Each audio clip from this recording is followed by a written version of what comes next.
નમસ્કાર દર્શક મિત્રો, કૃષિ દર્શન કાર્યક્રમમાં હું મૃગાક્ષી આપ સૌનું હાર્દિક સ્વાગત કરું છું. મિત્રો, હંમેશની જેમ કૃષિ ઉપયોગી નવા વિષય તથા માહિતી સાથે આજે અમે આપની સમક્ષ ઉપસ્થિત થયા છે. મિત્રો, આજના કૃષિ દર્શન કાર્યક્રમનો વિષય છે હાઈટેક નર્સરી વિશે સમજ. વિષય અંતર્ગત માર્ગદર્શન આપવા માટે આપણી સાથે સ્ટુડિયોમાં ઉપસ્થિત છે શ્રી આર.પી. જોશી મેડમ, જેઓ આંકલાવ રેન્જ ખાતે વન અધિકારી તરીકે ફરજ બજાવે છે. તો ચાલો તેઓને મળીએ અને તેમની પાસેથી માહિતી તથા માર્ગદર્શન પ્રાપ્ત કરીએ. નમસ્કાર મેમ. નમસ્કાર. સૌપ્રથમ તો અમારા કાર્યક્રમમાં આપનું ખૂબ ખૂબ સ્વાગત છે. હવે આપણે વાત કરી રહ્યા છીએ કે ભાઈ હાઈટેક નર્સરી વિશે સમજ. તો સૌપ્રથમ અમારા જે દર્શક મિત્રો છે એમને જણાવો કે આ હાઈટેક નર્સરી શું છે. હાઈટેક નર્સરી એક એવી નર્સરી છે જેના નામ સાથે જ આપણે સંલગ્ન કરી શકીએ. હાઈટેક એટલે ટેકનોલોજીથી સજ્જ છે કે જેમાં આપણે બીજથી અને અન્ય વેજીટેટિવ પદ્ધતિથી જે રોપા ઉછેર કરવામાં આવતા હોય છે અને એ રોપામાં આપણે તાપમાન, વાતાવરણ એ નિયંત્રિત અને સંરક્ષિત રીતે જે છે એને ઉત્પાદન કરી અને રોપાને મોટા પ્રમાણમાં ફેલાવો કરતા હોય છે. એ આપણી હાઈટેક નર્સરી છે. બરાબર છે. હવે જેમ આપણે હાઈટેક નર્સરી વિશે વાત કરી, તો એવી રીતે નર્સરીના કેટલા પ્રકાર હોય છે, તો એના વિશે થોડી સમજ આપશો? જી ચોક્કસ. નર્સરી જે છે આપણે સામાન્ય રીતે ઘણા લોકો કરતા હોઈએ છીએ. એમાં મુખ્ય રીતે આપણે નર્સરીના પ્રકાર પાડવા હોય તો બે પ્રકાર પાડી શકાય. એક નર્સરી એવી છે કે જે આપણે સાદી નર્સરી તરીકે ઓળખતા હોય છે, જે દરેક લોકો સામાન્ય રીતે કરતા હોય છે નાના લેવલથી મોટા લેવલ સુધી. બીજી જે છે એ હાઈટેક નર્સરી તરીકે આપણે કહી શકીએ. એ હાઈટેક નર્સરી છે એમાં મુખ્યત્વે વૈજ્ઞાનિક પદ્ધતિથી આપણે નર્સરી ઉછેર કરતા હોય છે, એટલે કે રોપા ઉછેર કરતા હોય છે. એમાં મુખ્યત્વે ફળાવ રોપા જે છે એ કરતા હોય છે, આયુર્વેદિક રોપા કરતા હોય છે, કોઈ ચોક્કસ રોપા આધારિત એટલે કે ક્રોપ પાક આધારિત પણ રોપા આપણે કરતા હોય છે. આયુર્વેદિક રોપાનો પણ અત્યારે ખૂબ ફેલાવો થયો છે, લોકો ખૂબ માગતા થયા છે, એટલે એ પ્રકારે પણ નર્સરી આયુર્વેદિક પણ આપણે હાઈટેકથી કરતા હોઈએ છીએ. બરાબર છે. હવે મેડમ, આ જે હાઈટેક નર્સરી છે તો એ કોણ બનાવી શકે? હા, સરસ પ્રશ્ન છે. હાઈટેક નર્સરી જે છે સામાન્ય રીતે દરેક વ્યક્તિની ઈચ્છા હોય છે કે બનાવી શકે, માત્ર થોડું ઘણું અગવડતા અથવા તો સાધનો ઉપલબ્ધ નથી બનતા, માટે દરેક લોકો એ બનાવી શકે એવું શક્ય નથી બનતું. કારણ કે આમાં વૈજ્ઞાનિક જ્ઞાન પણ એટલું જ સાથે જરૂરી હોય છે કે વૈજ્ઞાનિક જ્ઞાનના કારણે થોડું અનુકૂળતા ઓછી છે બનાવવા માટે. પણ સામાન્ય રીતે આપણે જોઈએ તો કોઈ વ્યક્તિગત જે પ્રકૃતિમાં રસ ધરાવતું હોય એ વ્યક્તિ આ પ્રકારની નર્સરીઓ બનાવતું હોય છે. ખાનગી માલિકીની સંસ્થાઓ હોય છે જે પ્રકૃતિ સાથે સંલગ્ન હોય છે અને બિઝનેસ પર્પઝ પણ એમનો હોય છે, તો એ લોકો પણ કરી શકતા હોય છે. બાકી સરકારી વિભાગોમાં જોઈએ તો વન વિભાગ છે, જેમાં હું પણ કાર્ય કરું છું, એ રીતે વન વિભાગ કરે છે, બાગાયત વિભાગ કાર્ય કરે છે, કૃષિ વિભાગ કાર્ય કરે છે. આવી રીતે ઘણા બધા સરકારી વિભાગો પણ હાઈટેક નર્સરી છે બનાવતા હોય છે. તો મેડમ, આ જે વિવિધ પ્રકારની નર્સરી બનાવે છે, તો તમે જેમ જણાવ્યું કે ઘણા બધા પ્રકાર હોય છે નર્સરીના, તો આ જે હાઈટેક નર્સરી જે છે તો એ કેમ બનાવે લોકો, એનો મુખ્ય ઉદ્દેશ શું છે? જી, હાઈટેક નર્સરી જે છે એનો મુખ્ય ઉદ્દેશ છે આપણે સૌથી પ્રથમ જે છે કે ઉચ્ચ ગુણવત્તાવાળા રોપા જે છે એ હાઈટેક નર્સરી દ્વારા જ આપણે મેળવી શકતા હોય છે. સામાન્ય રીતે જે છે રોપાની એક પણ પ્રકારની જે છે એની ક્વોલિટી મેન્ટેન એટલે કે એની ગુણવત્તા છે એ આપણે નિયંત્રિત વાતાવરણમાં એને ઉછેર કરતા હોઈએ છીએ, એટલે એને આપણે જાળવી શકીએ છીએ. એટલે આ એક એનો મુખ્ય હેતુ છે કે ચોક્કસ પ્રકારે આપણે એની ગુણવત્તા એને નિયંત્રિત કરી શકીએ છીએ અને એક જ પ્રકારની ગુણવત્તાવાળા રોપા જે છે આપણે એના મોટા પ્રમાણમાં ઉત્પાદન લઈ શકતા હોય છે. બીજો જે એનો હેતુ આપણે કહી શકાય કે સામાન્ય રીતે જે બીજથી ઉગાવો કરતા હોય છે નર્સરીમાં, એ જ્યારે હાઈટેક નર્સરીમાં બીજથી ઉગાવો કે અન્ય વેજીટેટિવ કટિંગ છે, ગ્રાફ્ટિંગ છે, એ પદ્ધતિ ટિશ્યુ કલ્ચર છે એનીથી કરતા હોઈએ છીએ, ત્યારે ખાસ જે જર્મિનેશનના પ્રશ્નો આવતા હોય છે, એટલે એ ઉગવાની શક્તિના પ્રશ્નો આવતા હોય છે, એ આમાં નિવારી શકાય છે. કારણ કે આપણી પાસે સાધનો છે અને વૈજ્ઞાનિક જ્ઞાન પણ છે. અને સૌથી વધારે વિકટ જે છે અત્યારે હાલનો કે કુદરતી વાતાવરણ ચોમાસામાં, ઉનાળામાં અને શિયાળામાં એ નિયંત્રિત વાતાવરણ આપણને મળી શકે છે. એટલે જે કુદરતી પરિબળો છે એ આમાં આપણે નિવારી શકાય છે. માટે આ જે છે મુખ્ય ઉદ્દેશો છે કે જેનાથી આપણને રોપાનું સારું ગુણવત્તાયુક્ત અને જથ્થા સાથેનું ઉત્પાદન આપણને મળી શકે છે.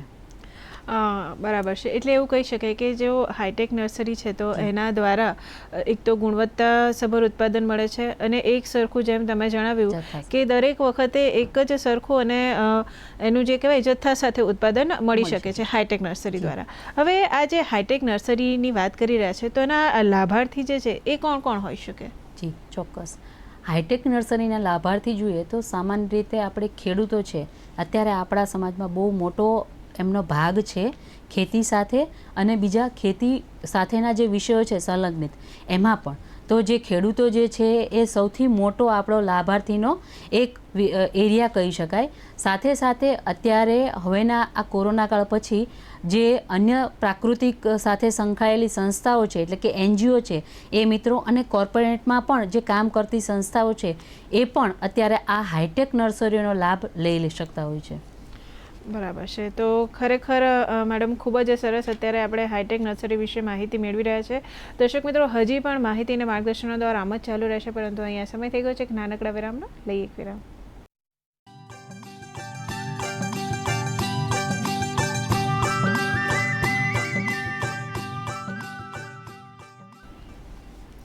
વિરામ બાદ ફરી એકવાર સ્વાગત છે આપ સૌનું કૃષિ દર્શન કાર્યક્રમમાં. અને મિત્રો, આજના કાર્યક્રમનો વિષય છે હાઈટેક નર્સરી વિશે સમજ. તો અત્યાર સુધીમાં મેડમે આપણને ઘણી બધી વાતો જણાવી કે ખાસ કરીને આ હાઈટેક નર્સરી શું છે, એનો હેતુ શું છે, એના લાભાર્થી કોણ કોણ હોઈ શકે. હવે બીજી એક ખાસ વાત મેડમ જાણવાની એ રહે કે આ જે અન્ય નર્સરી છે અને આ હાઈટેક નર્સરી છે, તો એ બંને વચ્ચે મુખ્ય જે તફાવત છે એ શું હોઈ શકે? જી ચોક્કસ. આપણે હાઈટેક નર્સરી અને સામાન્ય જે આપણી નર્સરીઓ હોય છે એ વચ્ચે તફાવત ઘણો બધો છે, પણ આપણે એમાંથી ગભરાવાની જરૂર નથી. સામાન્ય લોકો પણ આને લઈ શકે છે, હાઈટેક નર્સરીની નજીક જઈ શકે છે. એટલે એમાં મુખ્ય તફાવત એ છે કે એના નામ રીતે જ છે કે વૈજ્ઞાનિક જ્ઞાન એક તો ખાસ જરૂરી છે. જે સામાન્ય રીતે આપણા ખેડૂતોમાં કોઠાસૂઝ હોય છે એ લોકો એની સાથે સંલગ્ન પણ લઈ શકે છે, પણ મુખ્ય રીતે વૈજ્ઞાનિક પદ્ધતિ કે જ્યારે નિયંત્રિત વાતાવરણમાં આપણે એને ઉછેરવાના હોય છે ત્યારે ખાસ એ જરૂરી છે. મુખ્ય બીજી બાબત એ છે કે સાધનો જે છે એ ખૂબ જરૂરી છે હાઈટેક નર્સરીમાં, એટલે કે લેટેસ્ટ અદ્યતન ટેકનોલોજીવાળા સાધનો જે ખાસ જરૂરી છે હાઈટેક નર્સરી માટે. એમાં હ્યુમિડિટીફિકેશન ફેન, એક્ઝોસ્ટિક ફેન, સાથે જર્મિનેશન ચેમ્બરમાં અમુક તત્વો હોય છે, એલિમેન્ટ હોય છે, એ પણ જરૂરી છે. અમુક એના પ્રકારના પાવડરો, કેમિકલો જે આપણે ઉપયોગમાં લેતા હોય નિયંત્રણ માટે, એટલે કે ફૂગ, જંતુનાશક દવાઓ, એ વિશે સાથે આના સંલગ્ન કરી શકે. બીજી વાત એ છે કે એની માળખાગત સુવિધા પણ અલગ હોય છે, જે સામાન્ય રીતે સાદી નર્સરીમાં કોઈ પણ વ્યક્તિ પોતાની કોઠાસૂઝથી કરતી હોય છે, પણ માળખાગત સુવિધાઓ હાઈટેક નર્સરીમાં એક ચોક્કસ પ્રકારે ગોઠવેલી હોય છે. એ રીતે એ તફાવત ધરાવે છે. સાથે સાથે જે સામાન્ય સ્થળ પસંદગી સાદી નર્સરીમાં આપણે કરતા હોય છે, પણ હાઈટેક નર્સરી જે છે એ એવી એક નર્સરી છે કે જ્યાં સ્થળ પસંદગી ખૂબ ચોક્કસ રીતે કરવામાં આવતી હોય છે. જ્યાં એનો મુખ્ય એક તફાવત એ પણ છે કે જ્યાં સતત પ્રમાણે પાણી અને વીજળી મળી રહેતા હોવા જોઈએ, કારણ કે હાઈટેક નર્સરીમાં જે છે એ પ્રકારનું વાતાવરણ આપણે નિયંત્રિત રાખતા હોય છે. એટલે આ આપણે કહી શકાય કે સાદી નર્સરી અને હાઈટેક નર્સરી વચ્ચે એક તફાવત કહી શકાય. બરાબર છે. મેડમ, હમણાં આપે જેમ અગાઉ જણાવ્યું કે ભાઈ હાઈટેક એટલે જેમાં હાઈ ટેકનોલોજીવાળા સાધનો કે મશીનોનો ઉપયોગ થતો હોય, તો શું આ જે હાઈટેક પદ્ધતિ છે, હાઈટેક નર્સરીની પદ્ધતિ છે, તો શું એ સંપૂર્ણ મશીન આધારિત હોય છે કે એની શું પ્રક્રિયા હોય છે? એના વિશે થોડી સમજણ પાડશો? હા ચોક્કસ. હાઈટેક નર્સરી જે છે એ ચોક્કસ રીતે સંપૂર્ણપણે ટેકનોલોજી એટલે કે મશીન આધારિત નથી. એમાં માણસની પણ જરૂરિયાત હોય છે, એટલે આપણે આંશિક કહી શકાય, પણ મોટા ભાગે જે છે એનું નિયંત્રણ જે છે એ ટેકનોલોજીની દેખરેખ હેઠળ, પણ સાથે સાથે માણસ પણ એટલો જ એમાં ખૂબ મહત્ત્વનો ભૂમિકા ભજવતું હોય છે. અને એ રીતે આપણે કહી શકીએ કે હાઈટેક નર્સરી છે એ સંપૂર્ણ રીતે માનવ આધારિત પણ નહીં અને ટેકનોલોજી આધારિત પણ નથી. બરાબર. હવે આ હાઈટેક નર્સરી જે છે તો એ જો બનાવવી હોય તો ખાસ કરીને કોણ બનાવી શકે અને ક્યાં બનાવી શકાય? હા, સરસ પ્રશ્ન છે. હાઈટેક નર્સરી છે એ સામાન્ય રીતે દરેકની મનની ઈચ્છા હોય છે, કારણ કે હવેનો સમય એવો છે કે આપણે બધા જ લોકો ઓછા સમય, ઓછા ખર્ચ સાથે અને ઓછી જગ્યામાં આપણે રોપ ઉત્પાદન અથવા તો પાક લઈ શકીએ એવું આપણી એક ઈચ્છા હોય છે, જીજીશા હોય છે. તો એ માટે થઈને આપણે હાઈટેક નર્સરી છે એ બનાવી શકીએ, દરેક વ્યક્તિ બનાવી શકે. ખર્ચનું થોડું અને વૈજ્ઞાનિક જ્ઞાનનું થોડું એવી અનુકૂળતા જે લોકો ધરાવતા હોય એવા વ્યક્તિ, પછી સાથે સાથે ખાનગી સંસ્થાઓ, કોર્પોરેટ સંસ્થાઓ પણ આ વિષયમાં આવી રહી છે, એ પણ બનાવી શકે. સરકારી વિભાગોમાં છે જ. અને બીજી જે છે એ NGO જે પ્રકૃતિ સાથે કાર્યરત છે પણ હજી આ સાથે લાભ લઈ શકી નથી, તો એ પણ આમાં ચોક્કસ રીતે એનો લાભ લઈ શકે છે. બરાબર છે. તો આ હાઈટેક નર્સરી વિશે તમે જેમ માહિતી આપી, તો એ મુજબ એના માટે જો જમીન જોઈતી હોય કે કોઈ ખેડૂત મિત્રોને એનું કરવું હોય હાઈટેક નર્સરીનું ઉત્પાદન, તો હાઈટેક નર્સરી માટે કેટલી જમીન જોઈએ આશરે? હાઈટેક નર્સરી માટે આપણે જે જમીન છે એ ચોક્કસ પ્રકારે છે. એમાં ઘણા બધા જુદા જુદા યુનિટો એટલે કે વિભાગો કામ કરતા હોય છે. અંદર પેટા એટલે કે મિસ ચેમ્બર છે, જર્મિનેશન ચેમ્બર છે, હાર્ડનિંગ સ્ટેજ છે, ગાર્ડનિંગ સ્ટેજ છે, નેટ હાઉસ છે, પોલી હાઉસ છે.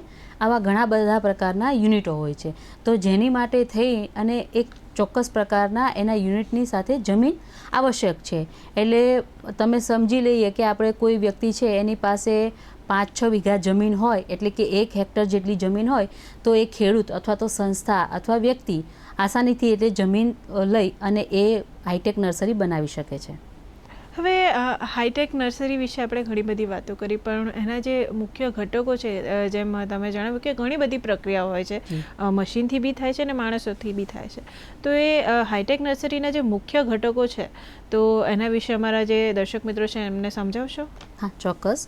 આપણે હાઈટેક નર્સરીના જે ઘટકો છે એમાં આપણે મુખ્યત્વે જે છે એ જમીનની પસંદગીથી માંડી, આપણા બીજથી પસંદગીથી માંડી અને આખી ટોટલ જે એની પ્રક્રિયા છે એ બધા જ એના ઘટકોમાં આવી જાય છે. જેમાં મેં આગળ પણ જણાવ્યું એમ કે રક્ષિત રીતે એમનું બીજ કલેક્ટ કરવું, સાથે સાથે એ બીજને યોગ્ય રીતે માવજત ટ્રીટમેન્ટ આપી, સાથે બીજ સિવાય ગ્રાફ્ટિંગ, કટિંગ, ટિશ્યુ લઈ અને એ રીતે એને એક પ્રકારે રોપ ઉછેર માટે તૈયાર કરવા, જર્મિનેશન ચેમ્બરમાં મૂકવા, મિસ ચેમ્બરમાં મૂકવા, સાથે સાથે જે છે નેટ હાઉસ, પોલી હાઉસ અને અન્ય રીતે જે છે છેલ્લે હાર્ડનિંગ સ્ટેજમાં મૂકી શકાય. આ બધા જ એના ઘટકો છે જેના એક પડાવ તરીકે પાર કરી અને હાઈટેક નર્સરી આપણે તૈયાર કરી શકીએ છીએ.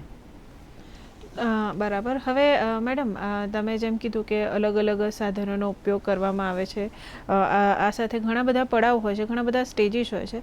તો ખાસ કરીને જ્યારે કોઈ સંસ્થા કે વ્યક્તિ જ્યારે આ હાઈટેક નર્સરી કરતા હોય, હાઈટેક નર્સરીનો ઉપયોગ કરીને છોડ કે રોપાનું ઉત્પાદન કરતા હોય, તો એ વખતે કયા કયા મુખ્ય મુદ્દા છે જે એમને ધ્યાનમાં લેવા જોઈએ? ચોક્કસ. આજે મુખ્ય મુદ્દા તરીકે આપણે ગણી શકીએ હાઈટેક નર્સરીમાં, તો સૌથી પહેલાં એ છે કે એનો માતૃ છોડ અથવા તો તમે જે બીજ પસંદ કરો છો, તો એ બીજ જે છે એનો માતૃ છોડ છે એ CPT એટલે કેન્ડિડેટ પ્લસ ટ્રી એ આપણે પસંદ કરતા હોઈએ છીએ. એ પસંદગી જે છે એ મુખ્ય આપણે આધારિત રાખતા હોઈએ છીએ. ત્યારબાદ એ બીજ કે કટિંગ અથવા ટિશ્યુ તમે જે કોઈ પણ વસ્તુથી એ પદ્ધતિમાં જોડાવ છો, તો એ સુરક્ષિત રીતે લીધેલ છે કે કેમ એ ખાસ ધ્યાનમાં રાખવાનું હોય છે. એટલે બીજ જ્યારે આપણે એકત્રિત કરવા જઈએ તો એ પણ સુરક્ષિત રીતે લેવાના છે. નીચે પડેલા બીજ કે કોહવાઈ ગયેલા, ખવાઈ ગયેલા, પ્રાણીઓ દ્વારા, પક્ષીઓ દ્વારા નુકસાન થયેલા એવા બીજો નથી લેવાના. કટિંગ વખતે પણ ખાસ ચોક્કસ કટિંગ પદ્ધતિમાં આપણે એક જ કટથી કટ થાય એ રીતે આપણે કટ લઈને પણ આપણે ધ્યાનમાં રાખી શકીએ. બીજી વસ્તુ એ છે ટિશ્યુમાં. ટિશ્યુ વખતે ખાસ લેમિનેર ફ્લોર સાથે એટલે કે જંતુ રહિત એનું કટિંગ થાય એ ખાસ ધ્યાનમાં લેવાતું હોય છે. આ થઈ એની અંકુરિત થવાની પહેલો પડાવ કે જ્યારે એ બહારથી લઈ અને આપણે કલેક્ટ કરવાના છે બીજ અથવા તો અન્ય વેજીટેટિવ પદ્ધતિ સાથે. પછી હોય છે કે એ બીજ અથવા તો કટિંગ, ગ્રાફ્ટિંગ સાથે ટિશ્યુ એ જે છે તમે યોગ્ય રીતે એના યોગ્ય માધ્યમમાં એટલે કે મીડિયમ, માટી પણ હોઈ શકે, કોકોપીટ પણ હોઈ શકે, વર્મિક્યુલાઇટ પણ હોઈ શકે, અથવા આની સાથે મિક્સચર પણ હોઈ શકે. માટી, વર્મિક્યુલાઇટ, કોકોપીટ અને રેતી, સામાન્ય જે રેતી હોય છે એ રેતી, એનું મિશ્રણ પણ હોય છે 1:3:2 હિસાબથી. તો એ સાથે માધ્યમ ચોક્કસ લઈ અને આપણે કરતા હોઈએ છીએ. બરાબર. ખૂબ જ સરસ માહિતી આપી અમારા દર્શક મિત્રોને. દર્શક મિત્રો, કૃષિ દર્શન કાર્યક્રમમાં અત્યારે સમય થઈ ગયો છે એક નાનકડા વિરામનો. લઈએ એક વિરામ.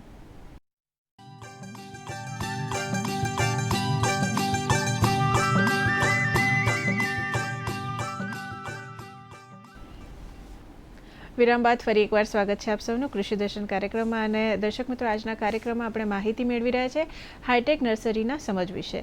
તો જે મેડમે આપણને માહિતી આપી કે ભાઈ ખાસ કરીને હાઈટેક નર્સરી શું છે, એ કેવી રીતે કરી શકાય, કોણ કરી શકે, એના માટે કેટલી જમીનની જરૂર હોય, આ સિવાય એમણે હમણાં જેમ જણાવ્યું કે ભાઈ કયા કયા મુખ્ય મુદ્દાઓ છે જે હાઈટેક નર્સરી કરતી વખતે આપ સૌએ ધ્યાનમાં લેવા જોઈએ. હવે બીજો ખાસ કરીને પ્રશ્ન એ થાય મેડમ કે આ જે હાઈટેક નર્સરી જે છે તો એના જે રોપા છે એના ઉછેર કરવા બાબતે જ્યારે ધ્યાન રાખવાનું હોય તો એ કેવી રીતે ધ્યાન રાખવું જોઈએ? હાજી, હાઈટેક નર્સરીમાં આપણે ઉછેર કરવા માટે મેં આગળ પણ જણાવ્યું એમ આપણે બીજ છે, ટીશ્યુ છે અથવા કટિંગ જ્યારે લઈએ છીએ એ સૌથી પ્રથમ મુદ્દો છે કે માતૃ છોડ સાથે એને ચોક્કસ રીતે પસંદગી થવો જોઈએ. સાથે સાથે એ કટિંગ ટીશ્યુ લેવાનું અથવા બીજ પસંદગી થવી જોઈએ. પછી જે છે એ જર્મિનેશન ચેમ્બર ઉપર જાય છે માધ્યમ પસંદગી બાદ. તો એ જર્મિનેશન ચેમ્બરમાં પણ જે છે એને ચોક્કસ સમય માટે અંકુરિત થવા માટે આપણે મૂકતા હોઈએ છીએ. તો એ સમયગાળો જે છે એ સિઝન વાઇઝ અલગ હોય છે. તો ઉનાળામાં જે છે 4 થી 5 દિવસમાં અંકુરિત થઈ જાય છે. અમુક પાક મુજબ પણ હોઈ શકે, પસંદગી આપણા રોપાની પસંદગી મુજબ પણ હોઈ શકે. સાથે સાથે જે છે શિયાળામાં એને 7-8 દિવસ લાગતા હોય છે. ચોમાસામાં છે એનીથી ઓછો સમય થોડો લાગતો હોય છે. પણ આ જર્મિનેશન ચેમ્બર છે એ ચોક્કસ રીતે એને અંકુરિત થવામાં મદદ કરતું હોય છે કે જેમાં એક પ્રકારે ગરમ વાતાવરણ છે એટલે બીજને જે જરૂરી છે એ વાતાવરણ એને મળવું જોઈએ. સાથે મિસ ચેમ્બર એને પછીનો પડાવ છે, મિસ ચેમ્બર આવે છે ઉછેર માટે. તો જર્મિનેશન ચેમ્બર પછી મિસ ચેમ્બરમાં એ આપણે એને મૂકવામાં આવતો હોય છે રોપો કે જેમાં એની હ્યુમિડિટી અને તાપમાન જે છે એને ચોક્કસ તાપમાન મેજર સાથે મૂકવામાં આવે છે, જેમાં ફોગર સિસ્ટમ એને ખાસ મદદરૂપ થતી હોય છે. એટલે બહુ વાતાવરણ જ્યારે ગરમ થઈ જાય તો રોપા જે છે એ સ્પ્રિંકલરથી એને પાણી મળતું રહેતું હોય છે. એટલે ભેજ અને ગરમી એ બંને જળવાઈ રહેતા હોય છે. એ ખાસ એનું મિસ ચેમ્બર એ મહત્ત્વનો પડાવ હોય છે કે જેમાં સામાન્ય રીતે 30 થી 45 દિવસ સુધી રોપા જે છે ત્યાં રહે છે. ત્યારબાદ જે છે એ નેટ હાઉસ જે છે એમાં રોપા જાય છે. ત્યાં પણ એ જ રીતે એને નિયંત્રિત તાપમાનમાં રાખવામાં આવતા હોય છે. જંતુનાશક દવાનું જે જરૂર પડતી હોય તો એ એમાં લગાવવામાં આવતી હોય છે. પાણી નિયંત્રિત રીતે આપવામાં આવતું હોય છે અને એને ઓબ્ઝર્વેશન હેઠળ જે છે ત્યાં પણ 30 થી 45 દિવસ મુજબ રાખવામાં આવતા હોય છે. અને છેલ્લે જ્યારે જે છે એ એને હાર્ડનિંગ યુનિટમાં મૂકવામાં આવતા હોય છે કે જ્યાં રોપો તૈયાર થવાતા એને થોડો સમય બાકી હોય છે, ત્યાં રોપો રહે છે. એટલે આપણે ગણી શકીએ કે એક રોપો તૈયાર થતાં લગભગ 3 થી 3.5 મહિના જેટલો, 4 મહિના જેટલો સમય લાગી શકતો હોય છે. આ એક પ્રક્રિયા છે કે જે ચોક્કસ એક બીજ અથવા કટિંગ અથવા તો ટીશ્યુથી લઈ અને એક નાનો રોપો જે મોટું વટવૃક્ષ બની જવા તૈયાર થઈ રહ્યો છે એની ઉછેરની પ્રક્રિયા છે. ખૂબ જ સરસ. હવે મેડમ, શરૂઆતમાં આપે જણાવ્યું હતું કે આ જે હાઈટેક નર્સરી જે છે એનું કામ જે છે એ વન વિભાગ દ્વારા પણ હાથમાં લેવામાં આવતું હોય છે. તો આ વન વિભાગ અને હાઈટેક નર્સરી વચ્ચે શું સંબંધ છે કે શું અવકાશ છે આમાં, એના વિશે માર્ગદર્શન આપશો? ચોક્કસ. વન વિભાગ જે છે એ ઘણા વર્ષોથી આમાં જે કાર્યરત છે હાઈટેક નર્સરી ક્ષેત્રમાં.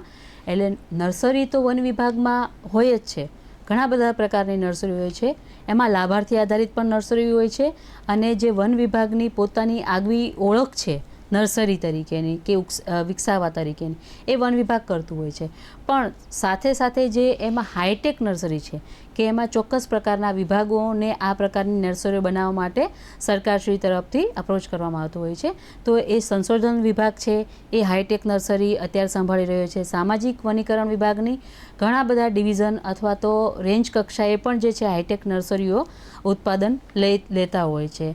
અને અમુક રીતે વન વિભાગ સાથે હાઈટેક નર્સરીમાં સારા રોપાનું ઉત્પાદન કરી અને ગુજરાત રાજ્યના દરેક જિલ્લાઓમાં સારા રોપા જે છે એનું વાવેતર કરવામાં આવતું હોય છે. બરાબર. હવે મેડમ, બીજો એક ખાસ અગત્યનો પ્રશ્ન એ થાય કે જો ખેડૂત મિત્ર હાઈટેક નર્સરી બનાવવા માંગતા હોય તો સૌથી પહેલાં પ્રશ્ન આવે કે ભાઈ ખર્ચ. તો હાઈટેક નર્સરી બનાવવા માટે અંદાજિત શું ખર્ચ થતો હોય છે? હાઈટેક નર્સરી બનાવવા માટે સામાન્ય રીતે ખર્ચ જોઈએ તો આપણી જો વ્યક્તિગત એટલે કે કોઈ ખેડૂત બનાવવા માગતા હોય તો એની પાસે જો પોતાની જમીન હોય તો ખર્ચ ઘણો બધો આપણે ટાળી શકાય, એટલે કે ઓછા ખર્ચમાં પણ આપણે બનાવી શકીએ. અને બીજી વસ્તુ એ છે જો પોતાની જમીન ન હોય અને સાથે કોઈ સ્ટ્રક્ચર જો મળી રહેતું હોય તો 20 થી 25 લાખમાં બની જતી હોય છે. પણ સ્ટ્રક્ચર જ્યારે માળખું ઉપલબ્ધ ન હોય, વીજળી છે, પાણી છે, સતત જોઈતી સુવિધાઓ છે અને હ્યુમિડિફિકેશનના સાધનો છે, બધા વૈજ્ઞાનિક સાધનો પણ જોઈતા હોય છે. તો ચોક્કસ રીતે ગણીએ તો જમીન સિવાય જે છે 35 થી 50 લાખની અંદર ટોટલ હાઈટેક નર્સરી જે છે સારી ગુણવત્તાવાળી નર્સરી છે આપણે લઈ શકીએ છીએ. બરાબર. હવે મેડમ આ જે વન વિભાગ છે તો એમાં હાઈટેક નર્સરીની જે શરૂઆત થઈ, કામગીરીની શરૂઆત થઈ, તો એમાં આપને કેવી રીતે તક મળી કે કેવી રીતે એની શરૂઆત થઈ? મારા વન વિભાગ સાથેનો સૌથી પ્રથમ જોડાવ 2013માં શરૂ થયેલો અને હું મારા ભાગ્યને ખૂબ ભાગ્યશાળી માનું છું, મારા વ્યક્તિત્વને, કે મને સૌથી પ્રથમ જ સંશોધન એટલે કે રિસર્ચમાં કામ કરવાની તક મળી, જ્યાં મને આ હાઈટેક નર્સરી છે, ટિશ્યુ કલ્ચર છે, એની સાથે સૌ પ્રથમ કામ કરવાની તક મળી.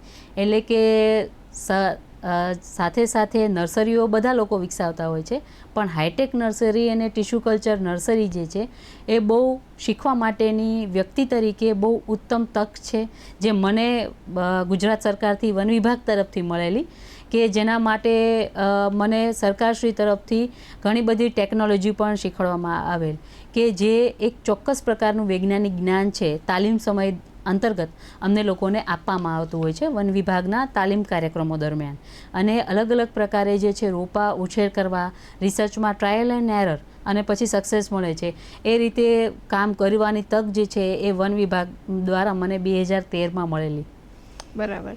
હવે મેડમ હજી પણ ઘણા બધા એવા પ્રશ્નો છે હાઈટેક નર્સરી વિશે, પરંતુ આપણા સમયની મર્યાદા છે કાર્યક્રમની. જતાં જતાં તમે અમારા જે દર્શક મિત્રો છે એમને હાઈટેક નર્સરી વિશે એક નાનકડો સંદેશો આપવા માંગતા હોય તો શું કહેશો? ચોક્કસ. હાઈટેક નર્સરી જે છે એ અત્યારના સમયની, બદલાતા સમયની જરૂરિયાત છે.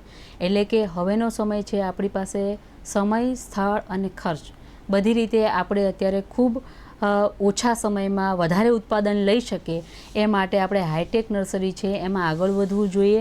અને હવેનો સમય ટેકનોલોજીનો સમય પણ છે. લોકો જો વૈજ્ઞાનિક જ્ઞાન નથી હોતું તો મોબાઈલ, ટીવી, ઇન્ટરનેટના માધ્યમથી એનો ઉપયોગ કરી અને આ હાઈટેક નર્સરી છે એ વિકસાવી શકે છે. એટલે નાના ખેડૂતને અથવા તો કોઈ વ્યક્તિને પણ જો આ નર્સરી ચાલુ કરવી હોય તો કોઈ મૂંઝાવા કે ગભરાવાની જરૂર નથી. આ નર્સરી એ જાતે પોતે વ્યક્તિગત રીતે થોડા સાધનો, થોડી ટેકનોલોજી એનો મદદ લઈ અને એક પોતાની જીજીશા હોય અથવા તો એટીટ્યૂડ આપણે કહી શકીએ, જો કોઈ વ્યક્તિમાં ખરેખર છે અને મારે કરવું જ છે તો હાઈટેક નર્સરી કરી શકે છે અને ચોક્કસથી એને પ્રકૃતિ છે એ પણ સાથે મદદ કરશે.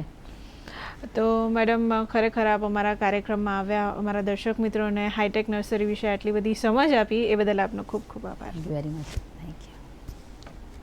તો દર્શક મિત્રો, આશા રાખીએ આપને અમારો આજનો કાર્યક્રમ પસંદ આવ્યો છે. ફરી મળીએ, ત્યાં સુધી રજા આપશો. નમસ્કાર.